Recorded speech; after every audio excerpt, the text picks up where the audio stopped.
Assalamualaikum warahmatullahi wabarakatuh. Kembali dengan saya Pak Mumun di channel Santre Kona.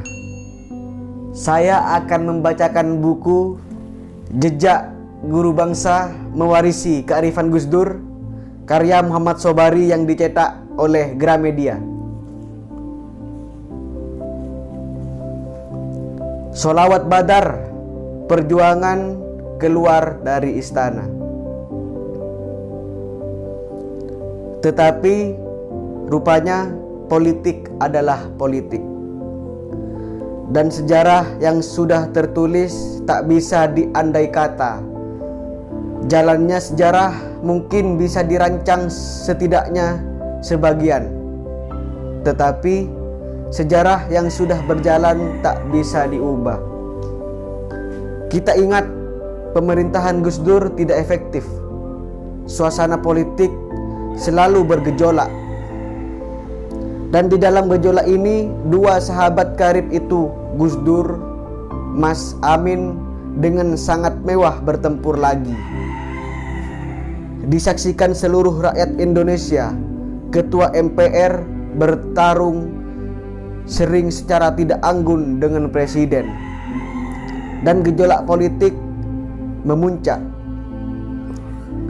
Sekali lagi, di NU lahir barisan berani mati, berani hidup dengan kesabaran politik demi membela pemimpinnya yang menegangkan keadaan. Di Jawa Timur ada yang membabat pohon-pohon lalu membiarkannya melintang di tengah jalan sebagai sikap protes. Ketika media di Jakarta mengkritik sikap itu, dengan enak mereka mengungkapkan dalih rasional. Penebang hutan di Jakarta lebih banyak. Hutan kita habis di tangan orang Jakarta. Orang NU memutung pohon sekali saja dimarahi. Terpaksa kita tertawa. Tetapi ketika mendengar kabar menegangkan bahwa di masyarakat sebutannya di bawah, warga NU dan warga Muhammadiyah sudah siap dan saling mengintai untuk menunggu momentum baku pukul, baku bunuh yang tak perlu siapa bisa tersenyum.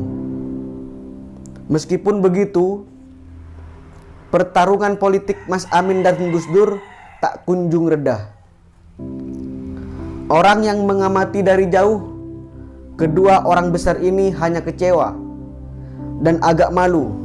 Bagaimanapun, ada ukuran kebesaran yang tak boleh dilanggar, dan untuk kepentingan dan alasan apapun. Selain itu, tiap kali membaca artikel Salahuddin Wahid di Kompas yang dengan gagah ingin mengesankan sikap sangat terbuka dan demokratis membabat Gus Dur, ternyata mereka satu wahid dari sumber yang sama di Tebu Ireng. Kita juga kecewa karena politik yang terlalu hebat sambil melupakan relasi keluarga juga bukan gambaran kebebasan yang kita puji. Kebebasan itu tak membuat demokrasi menjadi lebih bagus.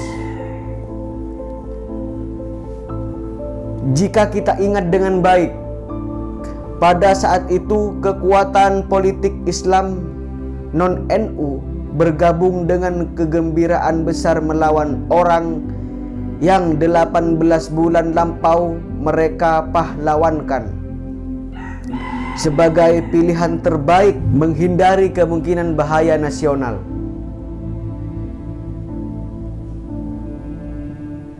Mereka seperti anak-anak mendapat mainan mengasyikkan.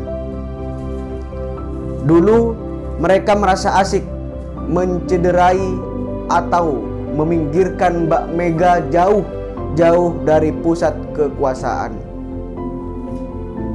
Sekarang mereka asik mencederai atau meminggirkan orang yang mereka angkat untuk menempatkan Mbak Mega. Poros tengah, Mas Amin sibuk mencari dalil.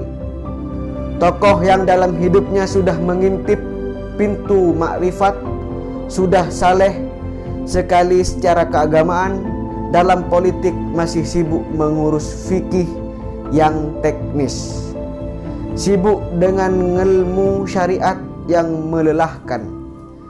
Ini proses meluncur ke bawah yang sangat tajam. Lalu Gus Dur pun asik di dalam politik permainan macam itu, dan kalah, mereka bersih tegang. Mas Amin yang menang dalam percaturan sesudah secara resmi Gus Dur dijatuhkan bilang, kalau tak mau keluar dari istana, suruh bayar listrik sendiri.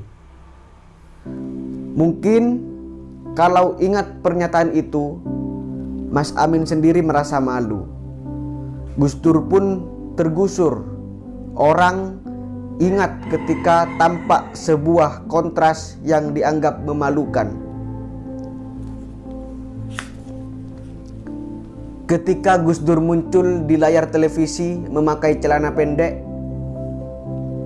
dan tak lama kemudian sesudah proses kejiwaan yang melelahkan, akhirnya Gus Dur meninggalkan istana, langsung ke Amerika. Dan pendukung fanatik meneriakkan sholawat badar dengan heroik. Salatullah salamullah ala toha rasulillah, dan seterusnya, diulang-ulang untuk menutup kontras kejiwaan orang yang menang atau dimenangkan, dan naik atau dinaikkan, menjadi orang kalah atau dikalahkan, dan turun atau diturunkan secara memalukan. Di depan istana, rombongan orang bersolawat dengan dahsyat, bagai membelah langit. Lalu mereka berteriak, "Hidup Presiden Rakyat!" Sebuah teriakan tak adil, tak sehat, dan hanya mengajak lari dari kenyataan. Kalah itu bukan nista. Kadang kalah bahkan terhormat. Kenapa ditutup dengan sikap pengecut seperti itu? Kalau kekalahan politik disikapi dengan politik yang lebih sehat, seperti Gus Dur terbiasa menghadapinya di zaman Orde Baru, itu bukan cacat celah dalam kehidupan. Sekali lagi, kekalahan sering juga menjadi kemuliaan. Memang tak terlalu enak harus keluar dari istana secara mendadak itu. Kita mampir di gubuk yang teduh dan segar, tetapi tiba-tiba harus melanjutkan perjalanan lagi pun tak enak. Apalagi keluar dari istana. Jika tak salah, seluruh keluarga memerlukan suatu perjuangan untuk meninggalkan istana dengan nyaman. Dan begitu di luar pagar, suasana sudah nyaman. Istana sudah menjadi kemarin, masa lalu, milik sejarah, milik dokumen, milik pembaca dan tukang interpretasi. Gus Dur, Mbak Nur dan anak-anak sebagai pelaku sejarah sudah lepas, sudah merdeka untuk membuat sejarah baru yang lebih menantang. Wa kulli mujahidillah bi ahlil, solawat sambung menyambung. Ya, ada suasana perjuangan di dalamnya, tetapi seperti biasa dalam perjuangan itu Gus Dur tertidur. Dia sangat mungkin lupa pernah menjadi presiden. Istana kosong kembali dan mungkin tak menunggu untuk diisi. Istana sibuk dengan dirinya sendiri.